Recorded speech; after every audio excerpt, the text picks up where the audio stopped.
যুদ্ধবিরতি আবহাওয়ার মধ্যেই নিজেদের সামরিক শক্তি প্রদর্শনে রাজপথে নেমেছে ইরান। রাজধানী তেহরানের এঙ্গেলাপ স্কোয়ারে জনসমক্ষে আনা হয় অত্যাধুনিক ব্যালিস্টিক ক্ষেপণাস্ত্র খোররাম শাহ 4।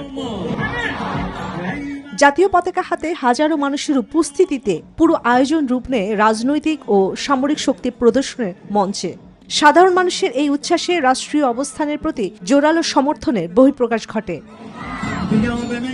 খোররাম শাহ শহরের নাম অনুসারে তৈরি এই ক্ষেপণাস্ত্রটি ইরানের উন্নত মাঝারি থেকে দীর্ঘ পাল্লার অন্যতম অস্ত্র। 13 মিটার দীর্ঘ এই ব্যালিস্টিক ক্ষেপণাস্ত্র প্রায় 2000 কিলোমিটার দূরের লক্ষ্যবস্তুতে নিখুঁতভাবে আঘাত হানতে সক্ষম। 1 টনেরও বেশি উচ্চ ক্ষমতা সম্পন্ন বিস্ফোরক বহনে সক্ষম এই ক্ষেপণাস্ত্রটি কদর শ্রেণীর উন্নত সংস্করণ বলে ধারণা করা হচ্ছে। সমাবেশে অংশ নেওয়া সমর্থকরা যুক্তরাষ্ট্র ও ইসরায়েল বিরোধী স্লোগান দেন। একই সঙ্গে তেহরান দাবি করেছে সাম্প্রতিক বিভিন্ন সংঘাতে এই ধরনের উন্নত সমরাস্ত্র ব্যবহার করা হয়েছে। বিশ্লেষকদের মতে যুদ্ধবিরতি চলাকালীন এমন প্রকাশ্য শক্তি প্রদর্শন আসলে বিশ্ব শক্তিগুলোর প্রতি ইরানের এক ধরনের কৌশলগত বার্তা। চন্দ্রা, নিউজ 24।